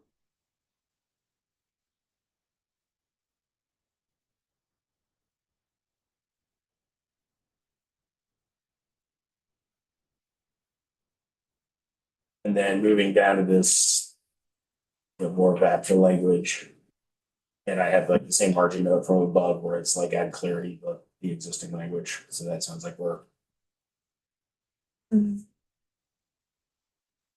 Is that the one with the or pause to record? That's down under the. It's the one below it, so above the top of that box. Yeah, I think. Tucker said it harmonizes with the exemption provided to state public bodies, so Mhm.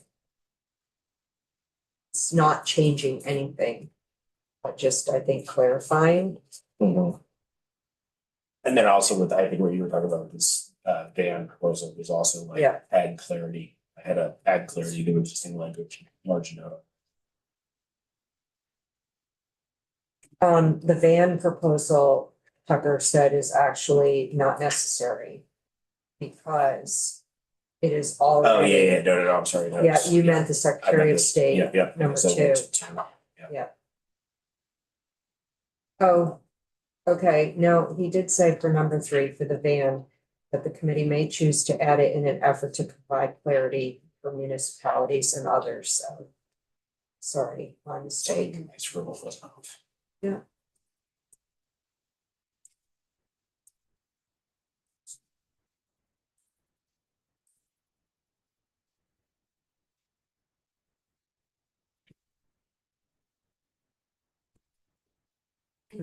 The next thing is actually moving down is Number 4, right?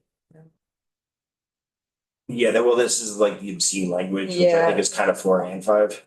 Yeah, so, that's what he said is already covered, right? Because anything that is not pertaining to what's being discussed is not a public record.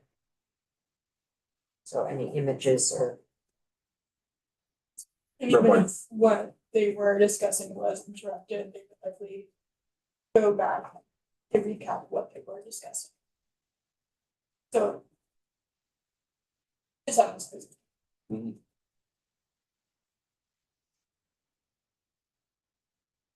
Yeah, I mean, because it still falls under that same like capture of its. That a component of the municipal business or the state business or jurisdiction of the entity that's being reported.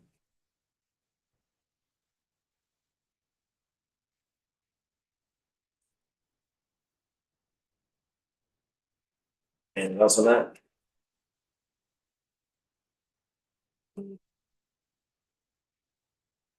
that was number 4, right? Yes, yeah, that was the MC content one, and then the next one is the Oh, storage. yeah, on the municipality's website, so. Sorry. Sorry, getting all excited here because this one, I understand that if we add the language in yellow, it will give municipalities who don't have a website a pass, and they will not have to post a copy of the recording anywhere. So I would feel better to go back to the version that said post the recording in a designated electronic location. Reb Boyden, then Waters Evans. I agree, and I remember talking a lot about this specific wording, I believe it was last year. Because there are municipalities that do not have a website, and maybe they rely on, say, a Facebook page or some other location to reach out to the public and have those resources available. So I think this creates a loophole for those documents and resources to not be more accessible.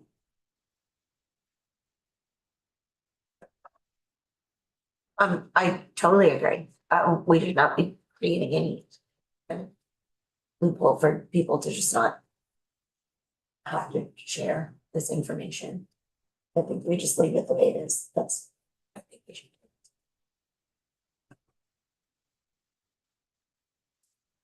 So maintaining the in a designated electronic location. Yes. Language as opposed to on the municipality's website definitely exists. Right, because by saying if one exists on there, then it means that if one doesn't exist, then they're not obligated to post it anywhere, and I don't want. No, I understand. Yeah, I got that part. Oh, I know you understand. I was just explaining my point of view to the table. And so does that unstrike the approval and official? No, because I think the approval's already been Struck. struck, Yeah, And so all we're doing is what's within the highlighted. just posting the Okay. minutes in a designated electronic location. yes, we should Which just leave it. Could be any number of electronic platforms, not specifically a website.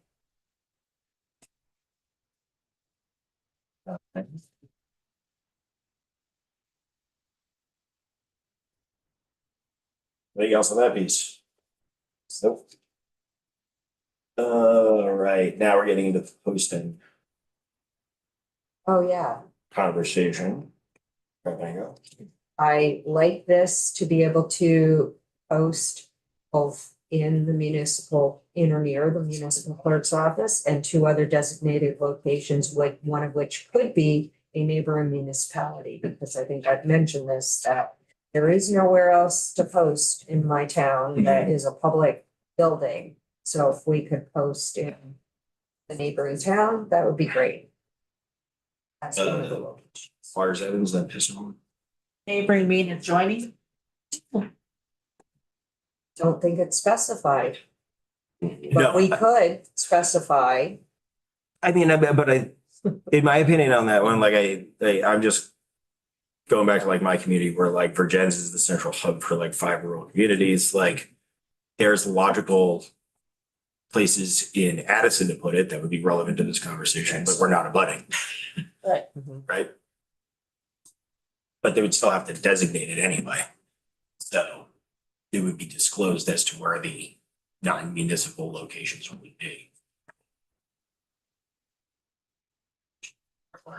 I'm wondering if, just throwing it out there. If we say, so these are all pre-designated locations, right? They decide every year, we're gonna post our notices, everyone has to do it at their municipal office or town hall, right? That's the one place in the town. And then you pick 2 other places. So in Charlotte, it's like the Charlotte General Store and the Old Brick Store, let's say. Those are our 2 other designated places. If there's a community like Red Pangos where there isn't another place to post them, then what happens? Do they only post it in one place, or do they tack it to a telephone pole, or what happens then?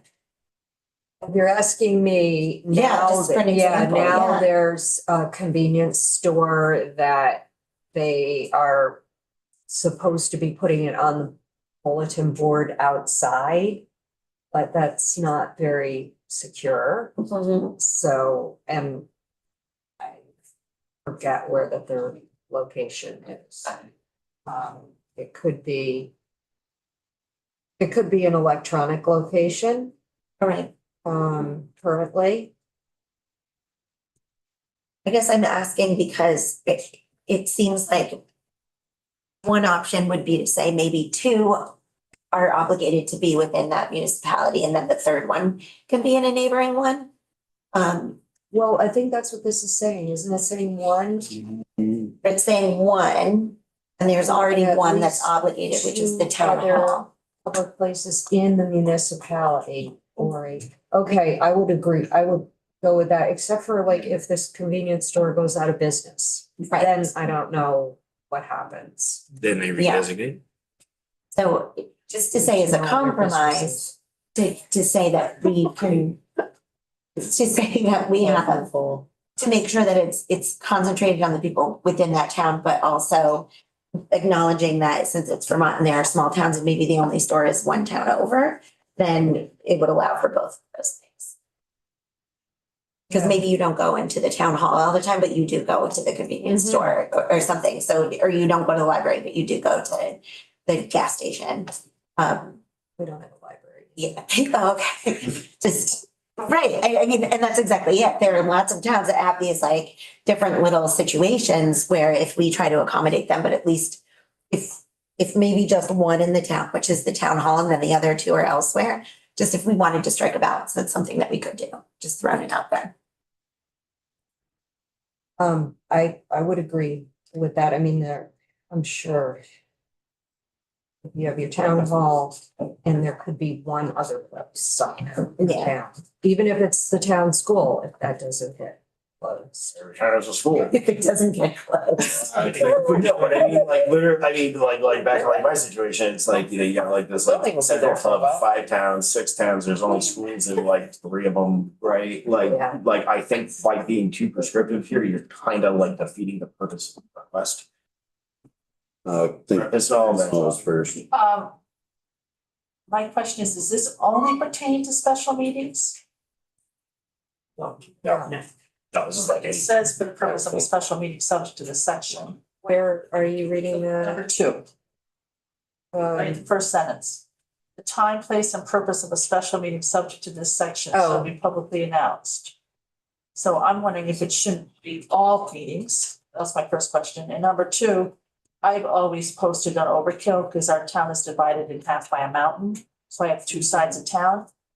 Our post office lets us post, which I don't know why all of towns don't. We don't have a post We don't have a office. post office either.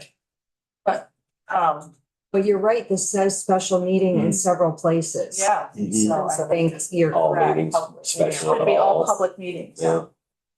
There must be another Hold on, I'm section just going to, that has all public, that has other regularly scheduled meetings. yeah, we need to clarify that with TV. Yep. Yeah.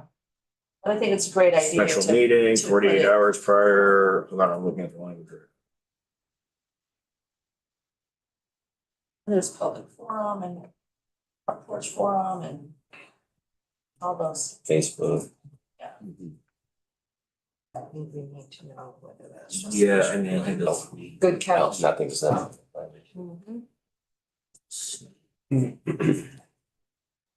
does say special meeting at the last sentence as well, but it would be great if it was any meeting. Yeah, let's clarify that with him.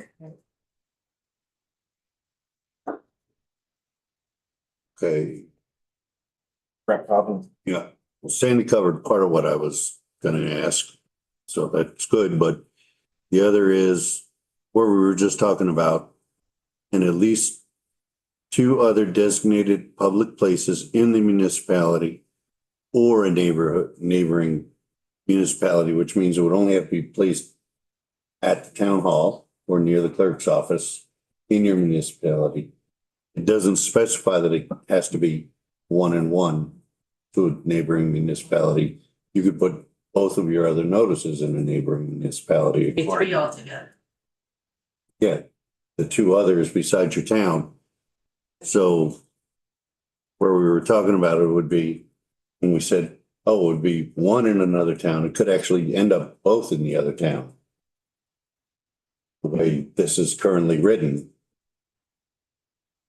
So just clarification on that, that they don't, because you only need one in your town and two can be in alternate places.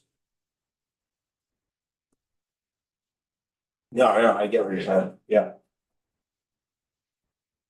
Just for clarification on that, because like I have a town that has a town hall and no fire department. The highway department is at the town hall. Mhm. They have no school. Because the town hall is their old school. And you have 250 people. No, I totally get where you're coming from. Like, yeah, this is the like. Not to say this for the third time, but I feel like we had this conversation 3 years ago. Well, it's a new conversation. No, to you, no, and it's just, we always run into these same these same conversations. When we get into these proposals. But I think at least with this one, for the sake of like this particular bucket, I think we're kind of all like leaning roughly in the same direction right here. Right? To like hone it in. Yeah.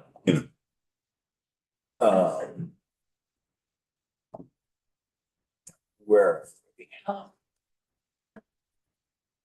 Brett Pisnell. I think our question just got answered because in the next section, 2.1312D, it says at least 40 hours prior to a regular meeting and at least 24 hours prior to a special meeting. It shall contain and then be posted. In at least one Yeah. municipal office, so I think we've kind of answered that question. A special meeting to the regular meeting. Yes. Is your regulation done? Right.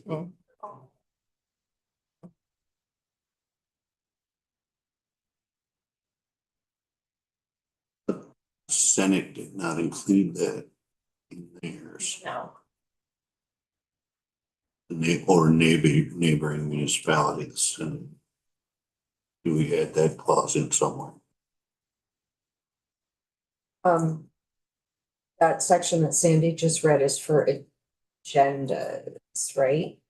Mm-hmm. Yes, and the other is for posting meeting minutes. So, Mm-hmm. so again, it doesn't say anything about meetings in two places.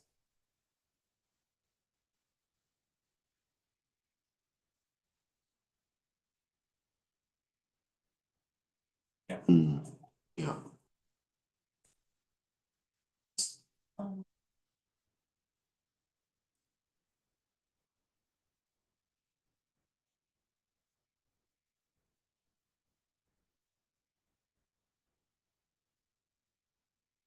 So we would, I mean, it's, the two bleed into each other. Yeah.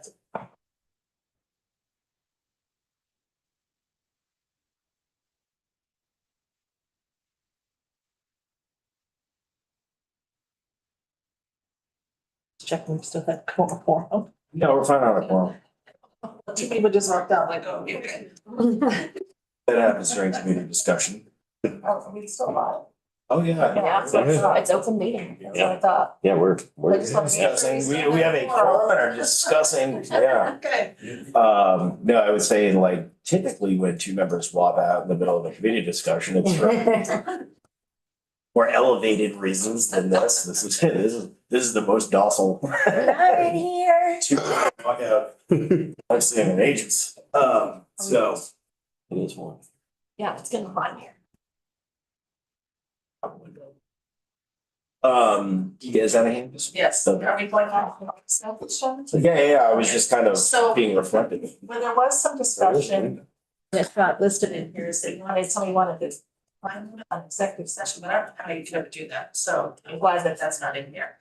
No, I mean, I do recall that being spoken to, but I wouldn't wanna find one of those bodies' ability to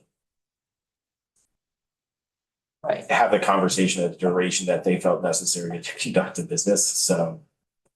And they want to propose so they can see if they need to come to attend the meeting or not, basically. But as far as that, like, sort of a little bit more information on the agenda as to what the executive session will be. Yeah. Discussing, I think I'm comfortable with that. Hmm. Just for clarity, public. And I don't think that's an ominous ask of the municipality, just to like have it, what was it? It was basically to like essentially have the agenda language reflect what the motion would be. If I recall.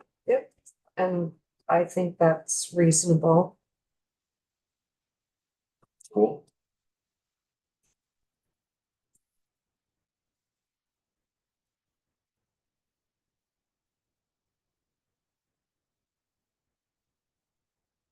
Yeah, okay, so now moving down to section 2.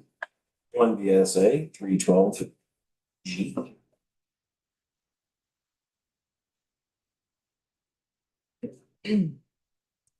This one, I This one. definitely think we need more testimony because this was brand new coming in Yeah, let's add them to the 5 punch minutes list. before I got here. Let's add them to the Got it. punch list. That's gonna need a lot of information because not all other operations, things like. Yeah. I really, like, when I got that email, I was like, what? Sure. Hence the more testimony bucket, so we'll add them to the list for Thursday. Got it. Who's LERB?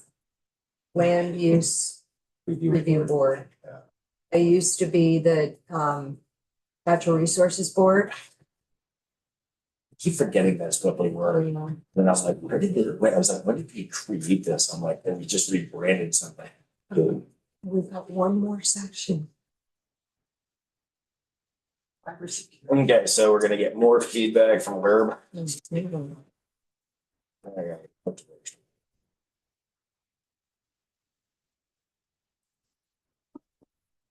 I hate double-sided tape. Most of the time it works for me. In that brief moment of time, it was working against me. Let's see.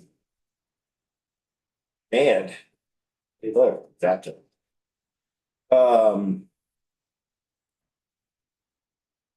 The cybersecurity piece. I mean, That's the look at surface, like, I don't really see a red flag with adding cybersecurity to that. I mean, I think that's just us keeping up with the times.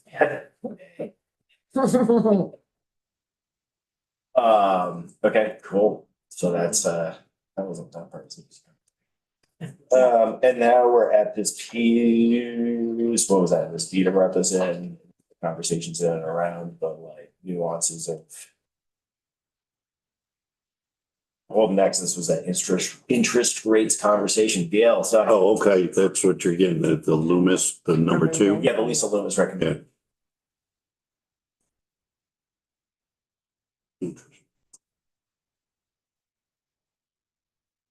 I would almost want to hear from her again, fresh my memory, but. I don't think that's a terrible idea.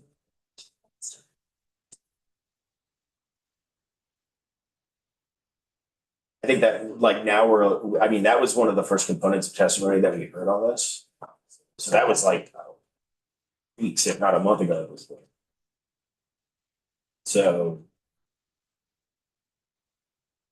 I brought Pango's idea of inviting Lisa back to reiterate their point now that we're all a little bit more immersed in the details of the conversation. I think we can ask more granular and intelligent questions than we would have 5-6 weeks ago. Whatever it was. That makes sense. Waters up. This section 11 was the part where it's not loans that municipalities are taking out. It's loans that on a state level that departments or agencies are loaning to other, right? It's just that one very specific little thing. Yeah. Okay. And it was like about, and that was the whole thing about sort of the like respecting the commercial privacy of like what private institutions are putting out for rates as they're essentially trying to shop loan activity.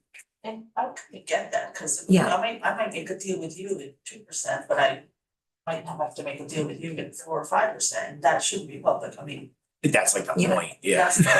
Right, so exactly what I'm That's saying, part of which is that at first I was confused, but then after we heard about it again, I felt like this is a change that we could make and maybe should make, and I would feel comfortable with it. Yeah. I mean, of course, we want to hear But from them again, I that's think we great, should bring but that in, but I think. remember feeling Better once you calmed understand. and, Right. and once I understood what it was about, that one seemed fine to me. And because like ultimately the final decision that'll impact the municipalities, you know, they do take out something that has a rate attached to it that will be known publicly and discussed publicly, whereas this is more about the back end source for the financing or pass through almost. Yeah, just because we do have her written testimony here from this, in looking at it. Where part of what the concern is involves the interest rates on CDs or loans. Keeping those interest rates from the public is what the concern is there. Striking paragraph 11, so that people have to know that you can't keep the interest rates secret from them. So I'm just wondering. But yeah, getting her in here for more detail on that one section. Just because all we have is the one page. Yeah, no, and like I feel like we're all more up to speed on the nuance of the concept. So like I said, we'll ask better questions now than we would have for one of the first individuals we heard from. Yeah, I think the exception makes sense, and also Tucker's note here is helpful, that like, yeah. Maybe just to confirm with them that that's okay with them, or yeah, whatever, what else they meant by all other operations. Yeah. Okay. All right, any other further discussion on this? Nope, okay, so we're gonna dial this one in for more testimony on Thursday morning. A punch list of about 4 or 5 people, I believe, to invite. And then tomorrow afternoon with the floor activity, we do have the public hearing. That is for 5, so.